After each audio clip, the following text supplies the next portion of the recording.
Hello दोस्तों, स्वागत है आपका मेरे यूट्यूब चैनल परीक्षा प्लान में। तो कैसे हैं आप लोग? आई होप अच्छे होंगे। तो जैसा कि आप लोगों को पता है कि एसएसटी को मैं एनसीईआरटी से पढ़ा रही हूँ। क्लास 6 में कंप्लीट पढ़ा चुकी हूँ। क्लास 7th की बुक की मैंने शुरुआत भी कर दी है, लेकिन आज से मैं प्रैक्टिस के महत्वपूर्ण प्रश्न लेकर आई हूँ। ये प्रश्न आपकी परीक्षा के लिए बहुत ही ज़्यादा महत्वपूर्ण है। प्रीवियस ईयर के क्वेश्चन को भी मैंने शामिल किया है। आज ये प्रैक्टिस का पहला वीडियो है। तो चलिए वीडियो को शुरू करते हैं। वीडियो देखने के बाद यदि आपको अच्छा लगे, हेल्पफुल लगे तो वीडियो को लाइक और शेयर कीजिएगा, और यदि आप चैनल पर नए हैं तो चैनल को सब्सक्राइब कर लीजिए और वीडियो में अंत तक बने रहिए। आज मैं 40 प्रश्न लेकर आई हूँ और ये 40 प्रश्न आपके लिए बहुत ही ज़्यादा महत्वपूर्ण है। तो आप लोग अंत में ज़रूर बताइएगा कि 40 में से आपने कितने प्रश्न सही कर पाए, और नेक्स्ट वीडियो में प्रश्नों की संख्या मैं बढ़ा दूंगी। फिर मैं प्रतिदिन 60 प्रश्न लेकर आऊंगी। तो चलिए वीडियो को शुरू करते हैं।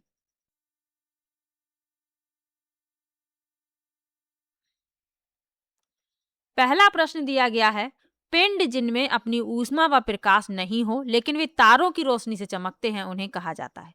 पहला है तारे, दूसरा है तारामंडल, तीसरा है ग्रह और चौथा है खगोलीय पिंड। तो वे पिंड जिनमें अपनी ऊष्मा व प्रकाश नहीं होता लेकिन तारों की रोशनी से चमकते हैं, उन्हें ग्रह कहा जाता है। तीसरा विकल्प इसमें आपका उत्तर हो जाएगा, सूर्य, चंद्रमा और रात्रि में आकाश में चमकने वाले सभी पिंड आकाशीय पिंड कहलाते हैं। कुछ खगोलीय पिंड बहुत बड़े और गर्म होते हैं, वे गैसों से बने होते हैं। उनके पास अपनी ऊष्मा व प्रकाश होता है जो वे बड़ी मात्रा में उत्सर्जित करते हैं, और इन खगोलीय पिंडों को तारा कहा जाता है। लेकिन कुछ खगोलीय पिंड ऐसे होते हैं जिनके पास अपना खुद का ऊष्मा व प्रकाश नहीं होता, वे तारों की रोशनी से जगमगाते हैं। ऐसे पिंडों को ग्रह कहते हैं। अब आपसे पूछ लिया जाए कि सौर मंडल में कितने ग्रह हैं, तो 8 ग्रह हैं। क्रम भी आपको याद रखना है। सूर्य के सबसे निकट है बुध, बुध के बाद है शुक्र, शुक्र के बाद है पृथ्वी, पृथ्वी के बाद है मंगल, मंगल के बाद है बृहस्पति, बृहस्पति के बाद है शनि, शनि के बाद है अरुण और अरुण के बाद है वरुण। ये 8 ग्रह हैं, आपको क्रम भी याद रखना है। आपसे पूछ लिया जाए सबसे छोटा ग्रह कौन सा है, तो बुध। सबसे बड़ा ग्रह कौन सा है, तो बृहस्पति। इसके अलावा पृथ्वी की बहन, सांझ का तारा, भोर का तारा, तो वो शुक्र कहा जाता है। बुध और शुक्र ऐसे दो ग्रह हैं, ऐसे दो ग्रह हैं जिनके पास कोई भी उपग्रह नहीं है। इसके अलावा पृथ्वी को नीला ग्रह कहा जाता है, मंगल को लाल ग्रह कहा जाता है। तो ये सामान्य सी बातें हैं, आपको याद रखनी है। इसके अलावा जो एसएसटी में एनसीईआरटी से पढ़ा रही हूँ उसमें भी आपको पढ़ने के लिए मिलेगा। क्लास 6 में कंप्लीट पढ़ा चुकी हूँ, मैंने प्लेलिस्ट बना रखी है, वहां पर आपको सभी वीडियो एक साथ मिल जाएंगे। चलिए आगे बढ़ते हैं, अगले प्रश्न पर चलते हैं। स्थान, लोग, वस्तुएं व प्रकृति जो किसी जीव को घेरे रहते हैं कहलाते हैं। पहला है स्थल मंडल, दूसरा है परिवेश, तीसरा है पर्यावरण और चौथा है जैविक संसाधन। तो स्थान, लोग, वस्तुएं व प्रकृति जो किसी भी जीव को घेरे रहते हैं वे कहलाते हैं पर्यावरण, एनवायरनमेंट। तीसरा विकल्प इसमें आपका उत्तर हो जाएगा। पृथ्वी पर सभी भौतिक परिवेश को पर्यावरण कहा जाता है। पर्यावरण में कुछ सजीव और सब कुछ पर्यावरण में सब कुछ सजीव और सब कुछ निर्जीव शामिल है। पर्यावरण के निर्जीव भाग में 3 मुख्य भाग होते हैं, वायुमंडल, जलमंडल, स्थल मंडल। तो ये सामान्य सी बातें आपको याद रखनी है, और आपको डिटेल में मैंने पढ़ाया भी है, तो परेशानी वाली बात कोई भी नहीं होनी चाहिए। चलिए आगे बढ़ते हैं। जब किसी व्यक्ति या समूह को किसी प्रतिरूप के साथ जोड़ दिया जाता है तो उसे कहा जाता है, पेडागोजी का क्वेश्चन है ये। पेडागोजी के क्वेश्चन भी नेक्स्ट वीडियो में मैं शामिल करूंगी। आज ये पहला वीडियो है, आज मैं 40 प्रश्न लेकर आई हूँ। तो जब किसी व्यक्ति या समूह को किसी प्रतिरूप के साथ जोड़ दिया जाता है तो उसे क्या कहा जाता है? पहला है भेदभाव, दूसरा है रूढ़िबद्धता, रूढ़िबद्धता यहाँ पर होना चाहिए, और तीसरा है प्रताड़ित, और चौथा है मूर्ति। तो जब किसी व्यक्ति या समूह को किसी प्रतिरूप यानी इमेज के साथ जोड़ दिया जाता है तो वह रूढ़िबद्धता कहलाता है, जबकि ये सही नहीं होता है, ये गलत धारणा होती है। तो दूसरा विकल्प उत्तर है। चलिए आगे बढ़ते हैं। कित्तूर के ब्रिटिश विरोधी आंदोलन का नेतृत्व किसने किया? पहला है अहिल्याबाई होलकर, दूसरा है रानी लक्ष्मीबाई, तीसरा है रानी चन्नम्मा और चौथा है नाना फादनीसे। यहाँ फडनवीस होगा, टाइपिंग की मिस्टेक हो गई है, माफ कीजिएगा। फडनवीस। तो कित्तूर के ब्रिटिश विरोधी आंदोलन का नेतृत्व किसने किया था? रानी चेन्नम्मा ने। तीसरा विकल्प इसमें आपका उत्तर हो जाएगा। 19वीं सदी की शुरुआत में कंपनी ने क्षेत्रीय विस्तार की आक्रामक नीति अपनाई। लॉर्ड हेस्टिंग्स के कार्यकाल सर्वोपरता की एक नई नीति शुरू की गई थी। अब कंपनी ने दावा किया कि उसका अधिकार सर्वोपरि या सर्वोच्च था, इसलिए उसकी शक्ति भारतीय राज्यों की तुलना में अधिक थी। अपने हितों की रक्षा के लिए किसी भी भारतीय साम्राज्य पर कब्जा करने या धमकी देने के लिए यह उचित था। यह दृष्टिकोण बाद में भी ब्रिटिश नीतियों का मार्गदर्शन करता रहा, हालांकि यह प्रक्रिया बिना रुके नहीं चली। उदाहरण के लिए, जब अंग्रेजों ने कित्तूर यानी कि वर्तमान समय में कर्नाटक तो कित्तूर के छोटे से राज्य पर कब्जा करने की कोशिश की, तो रानी चेन्नम्मा ने हथियार उठाई और ब्रिटिश विरोधी प्रतिरोध आंदोलन का नेतृत्व किया। उन्हें 1824 में गिरफ्तार किया गया। 1829 में जेल में उनकी मृत्यु हो गई। तो ये भी आपको याद रखना है। लेकिन कित्तूर में सांगोली के एक गरीब चौकीदार रायन्ना ने प्रतिरोध जारी रखा। जब रानी की मृत्यु हो गई तो एक चौकीदार था रायन्ना, उसने प्रतिरोध जारी रखा। लोकप्रिय समर्थन से उन्होंने कई ब्रिटिश शिविरों और अभिलेखों को नष्ट किया। 1830 में उन्हें अंग्रेजों ने पकड़ लिया और फांसी पर लटका दिया। तो तीसरा विकल्प इसमें आपका सही है। छोटी सी कहानी भी मैंने बता दी है, तो वो भी याद रखिएगा। अगला प्रश्न दिया गया है, मुगल वास्तुकला मिश्रण है। किसका मिश्रण है ये पूछा गया है।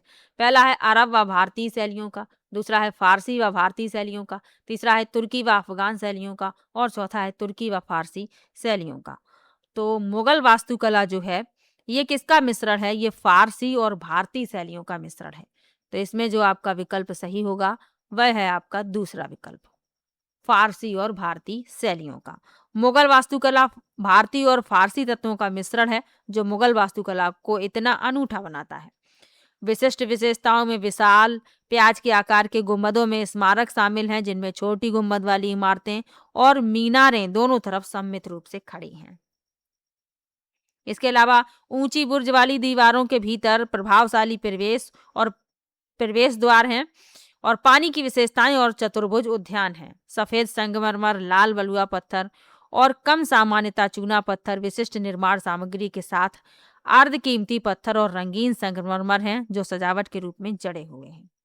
तो इसमें आपका दूसरा विकल्प उत्तर है। चलिए आगे बढ़ते हैं। संसाधन जो किसी क्षेत्र में पाए जाते हैं परंतु जिनका अभी उपयोग नहीं किया गया, उन्हें कहा जाता है। पहला है संभावित संसाधन, दूसरा है वास्तविक संसाधन, तीसरा है बेकार संसाधन और चौथा है मूल्यवान संसाधन। तो संसाधन जो किसी क्षेत्र में पाए जाते हैं परंतु इनका उपयोग अभी नहीं किया गया, वे संभावित संसाधन कहलाते हैं। पहला विकल्प इसमें आपका सही है। पहला विकल्प संभावित यानी पोटेंशियल रिसोर्सेस। चलिए आगे बढ़ते हैं। भारत की मानक देशांतर है। तो भारत की मानक देशांतर जो है ये 82 अंश 30 मिनट पूर्व देशांतर। तो पहला विकल्प इसमें आपका उत्तर हो जाएगा और ये उत्तर प्रदेश में मिर्जापुर से होकर गुजरती है। तो ये भी आपको याद रखना है और पूरे देश के लिए समय निर्धारित करती है। पहला विकल्प उत्तर है। जब कोई शिलाखंड दबाव व कठोरता के कारण परतदार सेल में बदल जाते हैं तो उन्हें कहते हैं। पहला है आग्नेय सेल, दूसरा है कायांतरित सेल, तीसरा है अवसादी सेल और चौथा है प्रारंभिक सेल। तो 3 प्रकार की सेलें होती हैं, आग्नेय, अवसादी और कायांतरित। अब इनके बारे में पहले थोड़ा जान लीजिए। अवसादी सेलें क्या है? तो चट्टानें लुढ़कती हैं, टूटती हैं, एक दूसरे से टकराती हैं और छोटे छोटे टुकड़ों में टूट जाती हैं। इन छोटे कणों को तलछट कहा जाता है। इन तलछटों को हवा पानी द्वारा ले जाया जाता है और जमा किया जाता है। ये ढीले तलछट चट्टानों की परतों को बनाने के लिए संकुचित और कठोर होते हैं। इस प्रकार की चट्टानों को अवसादी चट्टानें कहते हैं। उदाहरण इनके हैं बलुआ पत्थर रेत के दानों से बना होता है। इन चट्टानों में पौधों, जानवरों और अन्य सूक्ष्म जीवों के जीवाश्म भी हो सकते हैं जो कभी उन पर रहते थे। तो ये तो हो गई अवसादी चट्टानें। अब जब कोई शिलाखंड दबाव व कठोरता के कारण परतदार सेल में बदल जाते हैं तो ये अवसादी चट्टानें ही कहलाती हैं या अवसादी सेल, सेडिमेंटरी रॉक्स। तीसरा विकल्प इसमें आपका उत्तर हो जाएगा। अब जो और दो प्रकार हैं, आग्नेय और कायांतरित, इनके बारे में भी जान लीजिए। आग्नेय चट्टान कैसे बनती हैं? तो यह तब बनती हैं जब पिघली हुई चट्टान यानी मैग्मा या लावा ठंडा होकर जम जाता है। आग्नेय चट्टान क्रिस्टलीकरण से या उसके बिना बन सकती है। यह अंतर्मुखी चट्टानें या बहिर्मुखी चट्टानें हो सकती हैं, जैसे ग्रेफाइट है, बेसाल्ट है। ये सभी आग्नेय चट्टान के उदाहरण हैं। और कायांतरित तो वे तब बनते हैं जब मौजूदा चट्टानें गर्मी, दबाव व प्रतिक्रियाशील तरल पदार्थ जैसे गर्म खनिज युक्त पानी से परिवर्तित हो जाते हैं, जैसे संगमरमर, क्वार्टजाइट, शिस्ट आदि। तो ये भी साथ में याद रखना है। चलिए आगे बढ़ते हैं। जब राज्य धार्मिक क्रियाओं में किसी प्रकार का हस्तक्षेप नहीं करता, उसे कहा जाता है। पहला है स्वेच्छाधारी, यानी कि एक पक्षीय जिसे कहते हैं। दूसरा है धर्मनिरपेक्षता, तीसरा है संप्रभुता और चौथा है राजतंत्र। तो जब राज्य धार्मिक क्रियाओं में किसी प्रकार का हस्तक्षेप नहीं करता तो उसे धर्मनिरपेक्षता कहा जाता है, सेकुलरिज्म। दूसरा विकल्प इसमें आपका उत्तर हो जाएगा। भारतीय संविधान व्यक्तियों को उनकी धार्मिक मान्यताओं और प्रथाओं के अनुसार जीने की स्वतंत्रता देता है, क्योंकि वे इनकी व्याख्या करते हैं। सभी के लिए धार्मिक स्वतंत्रता के इस विचार को ध्यान में रखते हुए भारत ने धर्म की शक्ति और राज्य की शक्ति को अलग करने की रणनीति भी अपनाई है। धर्मनिरपेक्षता राज्य से धर्म के इस अलगाव को संदर्भित करती है। तो इसमें आपका दूसरा विकल्प उत्तर है। चलिए आगे बढ़ते हैं। भारतीय नृत्यों के संदर्भ में निम्नलिखित में से कौन सा कथन सत्य है? पहला है यह लोक नृत्यों से सदा श्रेष्ठ होते हैं। दूसरा है शास्त्रीय नृत्यों के 8 मान्य रूप हैं। तीसरा है कथकली कथक शैली का शास्त्रीय रूप है। और चौथा है कथकली शैली को शास्त्रीय नृत्य के रूप में मान्यता केवल स्वतंत्रता प्राप्ति के पश्चात मिली।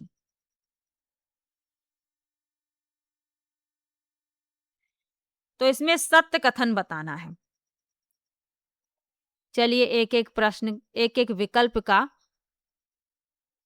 अध्ययन करते हैं, फिर देखते हैं। पहला कह रहा है कि यह लोक नृत्यों से सदा श्रेष्ठ होते हैं। तो शास्त्रीय नृत्य अधिक तकनीकी और शैलीबद्ध हैं। दशकों से रूपों और तकनीकीताओं का विकास हुआ है।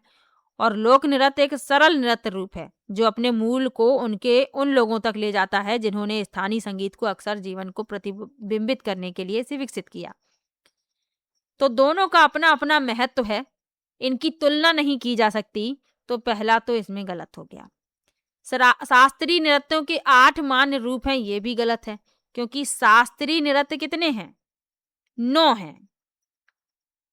भरतनाट्यम, मणिपुरी, कथक, ओडिसी, कथकली, मोहिनीअट्टम, कुचिपुड़ी, सत्रिया और छऊ।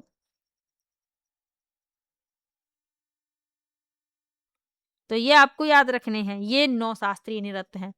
कथकली कथक शैली का शास्त्रीय रूप है, ये भी गलत है। ये सही है। कथकली शैली को शास्त्रीय नृत्य के रूप में मान्यता केवल स्वतंत्रता प्राप्ति के पश्चात मिली है। तो ये बात सही है। तो ब्रिटिश प्रशासकों ने कभी भी कथक का पक्ष नहीं लिया। जब देश आजाद हुआ तो आजादी मिलने के बाद इसे शास्त्रीय नृत्य के रूप में मान्यता मिली कथक को। तो चौथा बिल्कुल सही लिखा हुआ है। चलिए आगे बढ़ते हैं। भारतीय स्वतंत्रता संग्राम में दांडी यात्रा को किसकी शुरुआत माना जाता है? पहला है भारत छोड़ो आंदोलन, दूसरा है सविनय अवज्ञा आंदोलन, तीसरा है स्वदेशी आंदोलन और चौथा है होम रूल आंदोलन। तो भारतीय स्वतंत्रता संग्राम में दांडी यात्रा को किसकी शुरुआत माना जाता है? सविनय अवज्ञा आंदोलन का। दूसरा विकल्प इसमें आपका सही हो जाएगा। दांडी मार्च, जिसे नमक मार्च या नमक सत्याग्रह के रूप में भी जाना जाता है, औपनिवेशिक सरकार द्वारा लगाए गए नमक कर के खिलाफ एक अहिंसक विरोध था।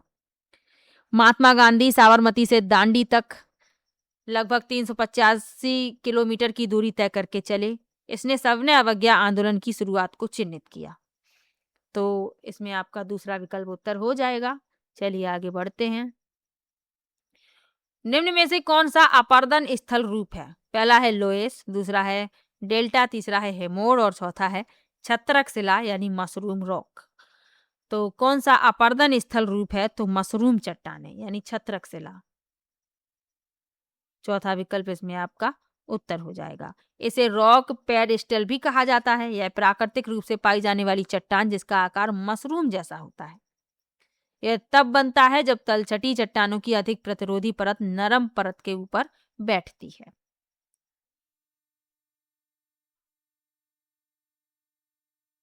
अब और जो विकल्प लिखे हुए हैं, लोएस क्या है?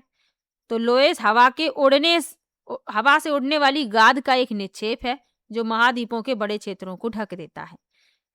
और डेल्टा क्या है? तो डेल्टा आर्द्र भूमि है जो तब बनते हैं जब नदियां अपना पानी और तलछट पानी के दूसरे निकाय जैसे महासागर, झील या किसी अन्य नदी में गिराती हैं। और हेमोड़ क्या है? तो हेमोड़ गंदगी और चट्टानों का संचय है जो ग्लेशियर की सतह पर गिर गए हैं या जो ग्लेशियर के साथ आए हैं जैसे जैसे वह आया है। तो ये भी साथ में याद रखना है। चलिए आगे बढ़ते हैं। निम्न में से कौन सा परंपरागत ऊर्जा स्रोत है? पहला है जीवाश्म ईंधन, दूसरा है पवन, तीसरा सौर ऊर्जा और चौथा है ज्वारीय ऊर्जा। तो परंपरागत ऊर्जा के स्रोत वे होते हैं जो लंबे समय से उपयोग में आ रहे हैं, जैसे प्राकृतिक गैस, तेल, कोयला या परमाणु। लेकिन फिर भी ऊर्जा बाजार के अधिकांश भाग में ये फैले हैं। ये जो स्रोत हैं ये सीमित हैं, ये भी याद रखिएगा।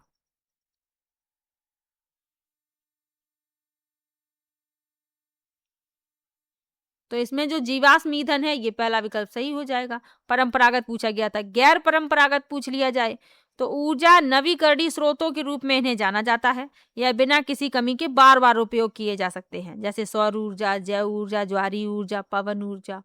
लेकिन जो परंपरागत स्रोत हैं इनकी मात्रा सीमित है और भविष्य में इनके खत्म होने का भय भी है। चलिए आगे बढ़ते हैं। भारत में राज्य के राज्यपाल की नियुक्ति कौन करता है? पहला है भारत के राष्ट्रपति, दूसरा है संसद, तीसरा है प्रधानमंत्री और चौथा विकल्प है सर्वोच्च न्यायालय के मुख्य न्यायाधीश। तो भारत में राज्य के राज्यपाल की नियुक्ति भारत के राष्ट्रपति द्वारा की जाती है। पहला विकल्प इसमें आपका उत्तर हो जाएगा।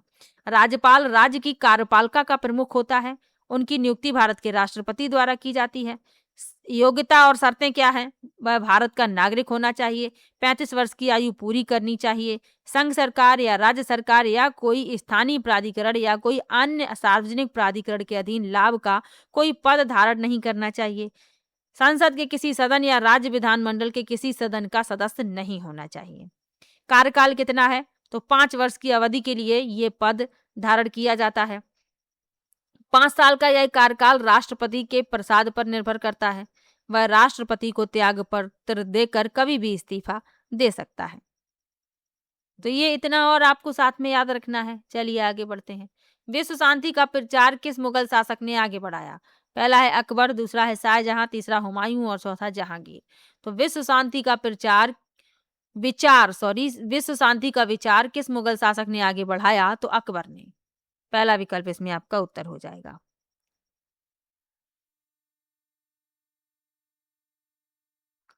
चलिए आगे बढ़ते हैं। खालसा की स्थापना करने वाले निम्न में से कौन थे? पहला विकल्प है गुरु नानक देव, दूसरा है गुरु अंगद देव, तीसरा विकल्प है गुरु गोविंद सिंह और चौथा विकल्प है गुरु तेग बहादुर। तो खालसा की स्थापना करने वाले थे गुरु गोविंद सिंह। तीसरा विकल्प इसमें आपका उत्तर हो जाएगा। यह 10वें गुरु थे, गुरु गोविंद सिंह, जिन्होंने सिखों को खालसा में बदल दिया। तो ये आपको याद रखना है। और उन्होंने खालसा के 5 सिद्धांतों की स्थापना भी की। कौन कौन से हैं? केस, कंघा, कड़ा, कृपाण और कच्छा। तो ये आपको याद रखना है।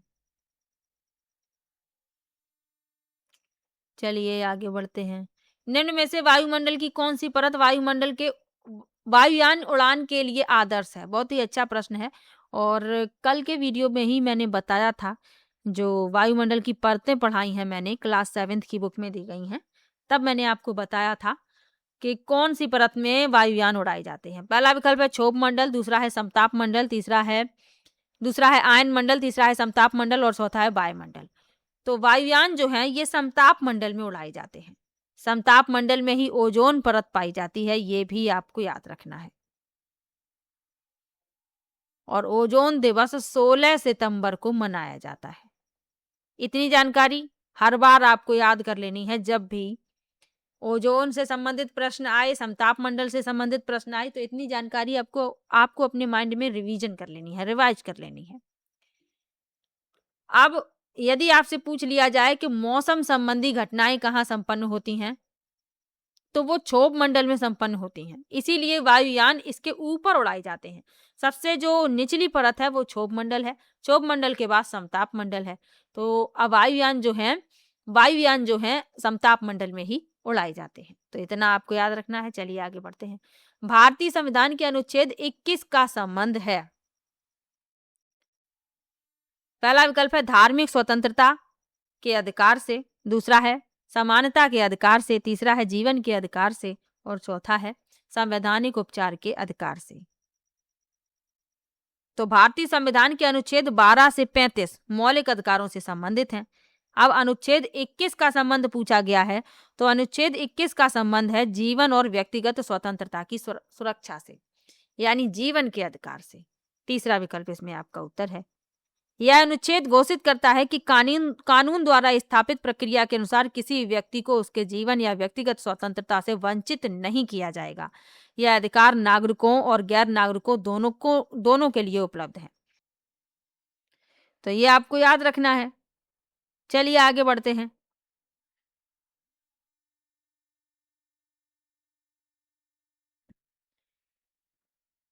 भारत की सर्वोच्च कानून निर्माण संस्था है। पहला है संसद, दूसरा है प्रधानमंत्री व उसका मंत्रिपरिषद, तीसरा विकल्प है राष्ट्रपति और चौथा है न्यायपालिका। तो भारत की सर्वोच्च कानून निर्माण संस्था पूछी गई है तो वह है संसद। पहला विकल्प इसमें आपका उत्तर है। चलिए आगे बढ़ते हैं, अगले प्रश्न पर चलते हैं। निम्न में से कौन से वनों की पत्तियों के गिरने का निश्चित समय नहीं होता, इसलिए वे कभी अनावृत नहीं दिखते? पहला है उष्णकटिबंधीय पर्णपाती, दूसरा है उष्णकटिबंधीय सदाबहार, तीसरा है समशीतोष्ण सदाबहार और चौथा है शीतोष्ण पर्णपाती। तो उष्णकटिबंधीय जो सदाबहार वन होते हैं, इनकी पत्तियों के गिरने का कोई निश्चित समय नहीं होता, इसलिए ये कभी भी अनावृत यानी कि बिना पत्तियों के नहीं दिखते। तो इसमें आपका दूसरा विकल्प उत्तर हो जाएगा। इन वनों को उष्णकटिबंधीय वर्षा वन भी कहा जाता है। ये घने जंगल भूमध्य रेखा के पास और उष्णकटिबंध के करीब के क्षेत्रों में पाए जाते हैं। ये क्षेत्र गर्म है और साल भर भारी वर्षा होती है। चूंकि कोई विशेष शुष्क मौसम नहीं होता, इसलिए पेड़ अपने पत्ते पूरी तरह से नहीं गिराते हैं। यही कारण है कि इन्हें सदाबहार कहा जाता है। घने पेड़ों की घनी छतरियां दिन में भी सूरज की रोशनी को जंगल के अंदर नहीं घुसने देती। शीशम, आबनूस, महोगनी जैसे दृढ़ लकड़ी के पेड़ यहाँ पाए जाते हैं। तो ये आपको याद रखना है। अब और विकल्प लिखे हुए हैं, उनके बारे में भी जानना जरूरी है। उष्णकटिबंधीय पर्णपाती वन, तो ये जो उष्णकटिबंधीय पर्णपाती वन है जो भारत, उत्तरी ऑस्ट्रेलिया और मध्य अमेरिका के बड़े हिस्सों में पाए जाते हैं। सूखे मौसम में पेड़ पानी बचाने के लिए अपने पत्ते गिरा देते हैं, तो पर्णपाती तभी तो कहा जाता है, ये पत्ते गिराते हैं। फिर है शीतोष्ण सदाबहार, तो शीतोष्ण सदाबहार वन मध्य अक्षांशीय तटीय क्षेत्र में स्थित हैं। वे आमतौर पर महाद्वीपों के पूर्वी किनारे पर पाए जाते हैं। उदाहरण के लिए दक्षिण पूर्व संयुक्त राज्य अमेरिका, दक्षिण चीन और दक्षिण पूर्व ब्राजील में, और इनमें ओक, पाइन, नीलगिरी आदि जैसे कठोर और नरम लकड़ी के पेड़ शामिल हैं। और शीतोष्ण पर्णपाती, तो ये संयुक्त राज्य अमेरिका, चीन, न्यूजीलैंड, चिली के पूर्वोत्तर भाग में पाए जाते हैं और पश्चिमी यूरोप के तटीय क्षेत्रों में पाए जाते हैं। शुष्क मौसम में ये अपने पत्ते गिरा देते हैं। तो सबके बारे में जानना जरूरी था, सबके बारे में बता दिया। चलिए आगे बढ़ते हैं। कृषि की एक पद्धति जिसमें व्यापक स्तर पर आधुनिक लागतों का उपयोग अधिक उत्पादकता प्राप्त करने के लिए किया जाता है, कहलाती है। पहला है वाणिज्यिक खेती, दूसरा है गहन कृषि, तीसरा है स्थानांतरी कृषि और चौथा है निर्वाह कृषि।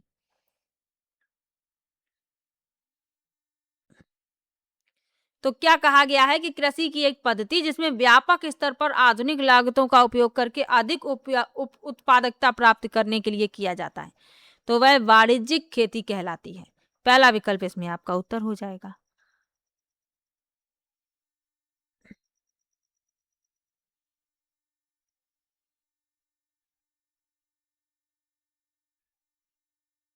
इस प्रकार की जो कृषि होती है वाणिज्यिक कृषि, इसकी मुख्य विशेषता क्या है?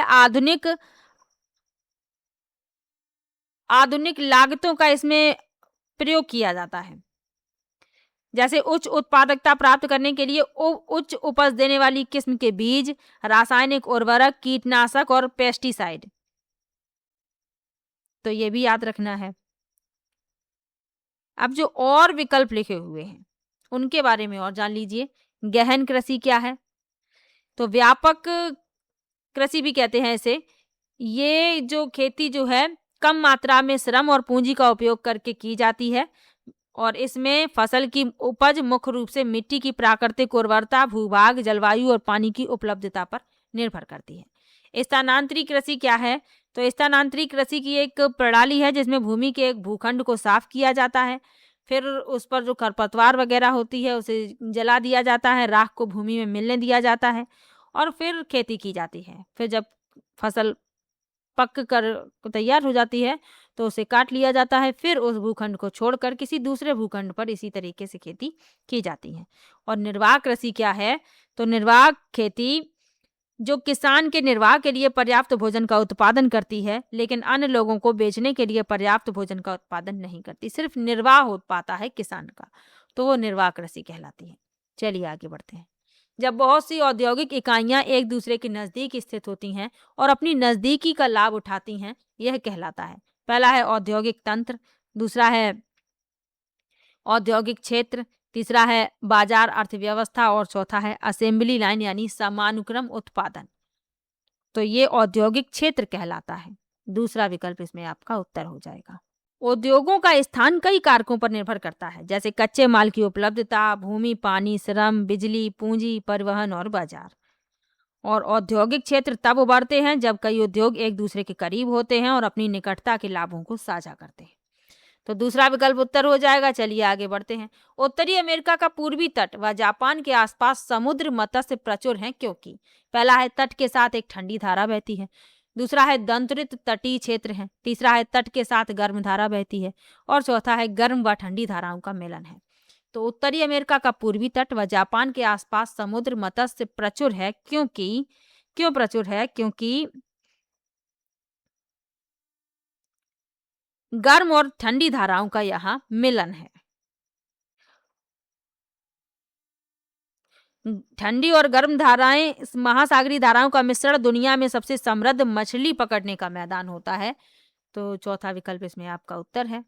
तभी तो कहा गया है कि मत्स्य प्रचुर है। उदाहरण है न्यू फाउंडलैंड, कनाडा, जापान के उत्तरी पूर्वी तट के आसपास के ग्रैंड बैंक।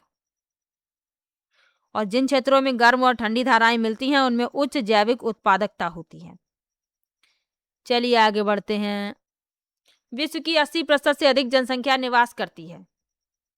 पहला है एशिया और अफ्रीका, दूसरा है एशिया और दक्षिण अमेरिका, तीसरा है उत्तरी अमेरिका और एशिया और चौथा है एशिया और यूरोप।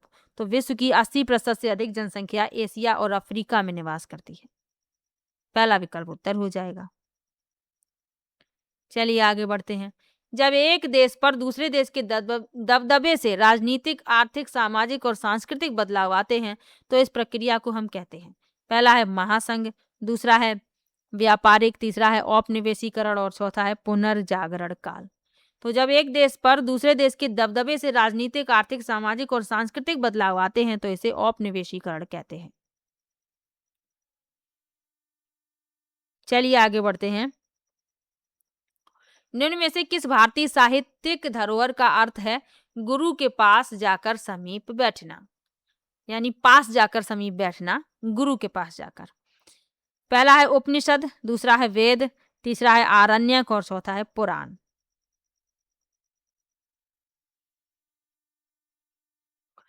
तो उपनिषद का शाब्दिक अर्थ होता है निकट जाना या बैठना। तो पहला विकल्प इसमें आपका उत्तर हो जाएगा। चलिए आगे बढ़ते हैं। किस काल में कर प्रथा का विशिष्ट महत्व था? पहला है हड़प्पा सभ्यता, दूसरा है वैदिक युग, तीसरा है महाजनपद काल और चौथा है गुप्त। तो कर प्रथा का विशिष्ट महत्व था महाजनपद में। चूंकि महाजनपदों के शासक विशाल किलों का निर्माण कर रहे थे, बड़ी सेनाओं को बनाए रखने के लिए उन्हें अधिक संसाधनों की आवश्यकता थी और उन्हें इन्हें इकट्ठा करने के लिए अधिकारियों की जरूरत थी। इसलिए लोगों द्वारा लगाए गए सामयिक उपहारों पर निर्भर रहने के बजाय, जैसा कि जनपदों के राजा के मामले में होता है, उन्होंने नियमित कर वसूलना शुरू कर दिया। तीसरा विकल्प उत्तर है। चलिए आगे बढ़ते हैं। भारत में मुंडा जनजाति किस क्षेत्र में निवास करती है? पहला है छोटा नागपुर, दूसरा बस्तर, तीसरा दुर्ग और चौथा कुल्लू। तो भारत में मुंडा जनजाति किस क्षेत्र में निवास करती है? छोटा नागपुर में। पहला विकल्प उत्तर हो जाएगा। मुंडा पूर्वी भारत के छोटा नागपुर क्षेत्र में पाए जाने वाले आदिवासी लोगों में से एक है। जनजाति ने अपना नाम ऑस्ट्रो एशियाई भाषा परिवार की मुंडा शाखा से लिया है। तो ये भी याद रखना है। चलिए आगे बढ़ते हैं। पृथ्वी द्वारा सूर्य के चारों ओर घूमने को कहा जाता है। पहला है घूर्णन, दूसरा है परिक्रमण, तीसरा है कच्छी समतल और चौथा है प्रदीप्त वृत्त। तो पृथ्वी अपनी धुरी पर भी घूमती है और सूर्य का भी चक्कर लगाती है।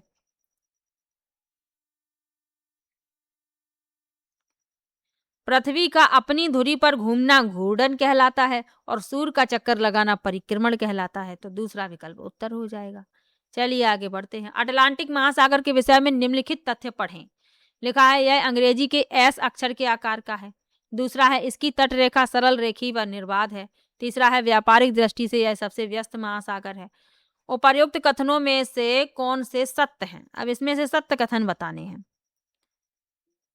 तो इसमें आपका जो पहला लिखा है यह अंग्रेजी के एस अक्षर के आकार का है, बिल्कुल सही बात है। और व्यापारिक दृष्टि से यह सबसे व्यस्त महासागर है। ए और सी सही है। तीसरा विकल्प इसमें आपका उत्तर हो जाएगा। अटलांटिक महासागर विश्व का दूसरा सबसे बड़ा महासागर है। यह एस आकार का है। इसके पश्चिमी भाग में उत्तर और दक्षिण अमेरिका और पूर्वी तरफ यूरोप और अफ्रीका है। अटलांटिक महासागर की तटरेखा अत्यधिक दांतेदार बनी हुई है। यह अनियमित और दंतुरित तटरेखा प्राकृतिक बंदरगाहों और बंदरगाहों के लिए एक आदर्श स्थान प्रदान करती है और वाणिज्यिक दृष्टि से यह सबसे व्यस्त महासागर है। ए और सी सही है। चलिए आगे बढ़ते हैं। सूफी संतों के मकबरे को कहा जाता है।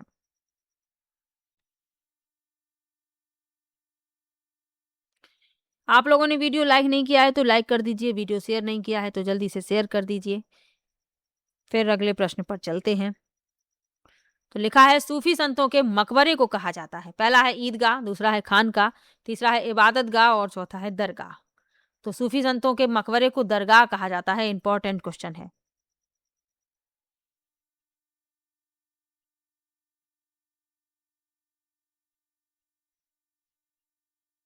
ईदगाह क्या होता है? जहां नमाज पढ़ी जाती है ईद वाले दिन, ईदगाह कहलाते हैं। और साधारण भी नमाज वहां पर पढ़ी जाती है, अदा की जाती है। खानकाह क्या होते हैं? तो सूफी आचार्यों ने अपनी सभाओं को अपने खानकाहों या धर्मशालाओं में आयोजित किया। तो जहां पर सभाएं होती थी वह खानकाह कहलाते थे और जहां पर इबादत की जाती थी वे इबादतगाह कहलाते थे। चलिए आगे बढ़ते हैं। निम्नलिखित में से कौन सा पुरा पाषाण स्थल है? पहला है इनाम गांव, दूसरा है हल्लूर, यहाँ पर हल्लूर है, तीसरा है भीमबेटका और चौथा है बुर्ज होम। तो कौन सा पुरा पाषाण स्थल है? तो पुरा पाषाण स्थल कौन सा है? भीमबेटका। तीसरा विकल्प इसमें आपका उत्तर हो जाएगा। भीमबेटका की गुफाओं की खोज प्रख्यात पुरातत्वविद वी.एस. वाकनकर ने की थी। चित्रों को 7 ऐतिहासिक कालों में वर्गीकृत किया जा सकता है, तो ये भी याद रखिए। और जो विकल्प लिखे हुए हैं, इनाम गांव जो है महाराष्ट्र में भीमा नदी की सहायक नदी घोड़ नदी के पास स्थित है। इनाम गांव महाराष्ट्र में हड़प्पा के बाद का पुरातात्विक स्थल है, तो ये भी याद रखना है। हल्लूर के बारे में क्या याद रखना है? ये आंध्र प्रदेश में स्थित है और नवपाषाण स्थल है। और बुर्ज होम जो है नवपाषाण स्थल पुरातात्विक स्थल है और जम्मू कश्मीर में स्थित है, तो ये भी याद रखिएगा। चलिए आगे बढ़ते हैं। मौर्य शासक अशोक द्वारा लड़ी गई लड़ाई का स्थल कलिंग वर्तमान में कहाँ है? पहला है कर्नाटक, दूसरा उड़ीसा, तीसरा केरल और चौथा आंध्र प्रदेश। तो कलिंग जो है वर्तमान उड़ीसा में है। दूसरा विकल्प इसमें आपका उत्तर हो जाएगा। चलिए आगे बढ़ते हैं। मानचित्र को समझने की सर्वव्यापी भाषा को समझा जा सकता है। पहला है रूढ़ि चिन्हों द्वारा, दूसरा है रेखा चित्रों द्वारा, तीसरा है वर्णमाला अक्षरों द्वारा और चौथा है विषय संबंधी मानचित्रों द्वारा। तो मानचित्र को समझने की सर्वव्यापी भाषा को समझा जा सकता है पारंपरिक प्रतीक या रूढ़ि चिन्हों द्वारा।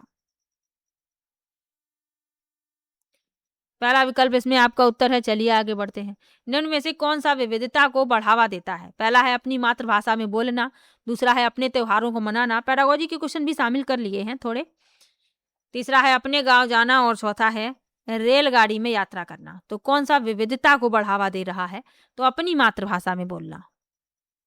सभी बच्चे अपनी अपनी मातृभाषा का प्रयोग करेंगे तो ये विविधता को बढ़ावा देगा। पहला विकल्प इसमें आपका उत्तर है। अगला प्रश्न है, भूमि की एक सकरी पट्टी जो दो बड़े भूखंडों को जोड़ती है उसे जाना जाता है। पहला है भूसंधि, दूसरा है खाड़ी, तीसरा है द्वीप और चौथा है जल संधि। तो भूमि की एक सकरी पट्टी जो दो भूभागों को जोड़ती है क्या कहलाती है? तो भूसंधि कहलाती है। पहला विकल्प इसमें आपका उत्तर है। चलिए आगे बढ़ते हैं। सन 2012 निम्नलिखित में से किस प्रकार से भी लिखा जा सकता है? पहला है BC 2012, दूसरा है EC 2012, तीसरा है AD 2012 और चौथा है AP 2012।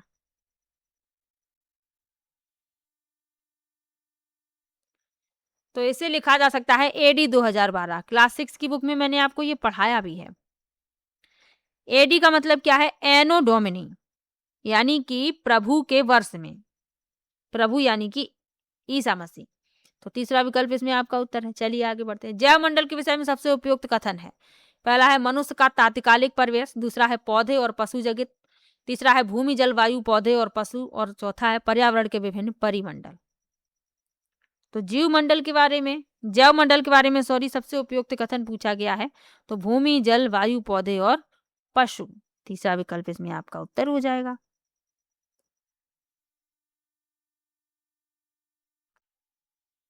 चलिए आगे बढ़ते हैं। निम्नलिखित में से कहाँ सभी अक्षांशों पर दोपहर का सूर्य वर्ष में कम से कम एक बार सीधा ऊपर से चमकता है? पहला है केवल कर्क रेखा और विषुवत वृत्त के मध्य, दूसरा है केवल मकर रेखा और विषुवत वृत्त के मध्य, तीसरा है कर्क रेखा और मकर रेखा के मध्य और चौथा है आर्कटिक वृत्त और अंटार्कटिक वृत्त के मध्य। तो इसमें जो आपका उत्तर है वह है तीसरा, कर्क रेखा और मकर रेखा के बीच। मध्याह्न का सूर्य वर्ष में कम से कम एक बार कर्क रेखा और मकर रेखा के बीच के सभी अक्षांशों पर ठीक ऊपर होता है, इसलिए इस क्षेत्र को सबसे अधिक गर्मी प्राप्त होती है और इसे उष्ण क्षेत्र कहा जाता है। उष्ण कटिबंध आमतौर पर भूमध्य रेखा के पास पृथ्वी के क्षेत्र को संदर्भित करता है। तो तीसरा विकल्प उत्तर है। तो आज की वीडियो में 40 प्रश्न मैंने लिए हैं। किसी भी प्रश्न में आपको डाउट हो आप कमेंट बॉक्स में जरूर लिखिएगा और वीडियो कैसा लगा ये जो कमेंट बॉक्स में जरूर बताइएगा। ये पहला वीडियो है, आप लोग सपोर्ट करेंगे, लगातार वीडियो में लेकर आती रहूंगी और SST को NCERT से भी मैं पढ़ा रही हूँ, तो आप लोग वो वीडियो भी जरूर देखिए क्योंकि SST के लिए NCERT पढ़ना बहुत ही ज़्यादा जरूरी है और नई किताबों से मैं पढ़ा रही हूँ, जो नई NCERT की किताबें हैं। तो चलिए मिलते हैं नेक्स्ट वीडियो में। वीडियो कैसा लगा कमेंट बॉक्स में जरूर बताइएगा। वीडियो को लाइक कीजिए, चैनल को सब्सक्राइब कर लीजिए। मिलते हैं नेक्स्ट वीडियो में, तब तक के लिए बाय बाय।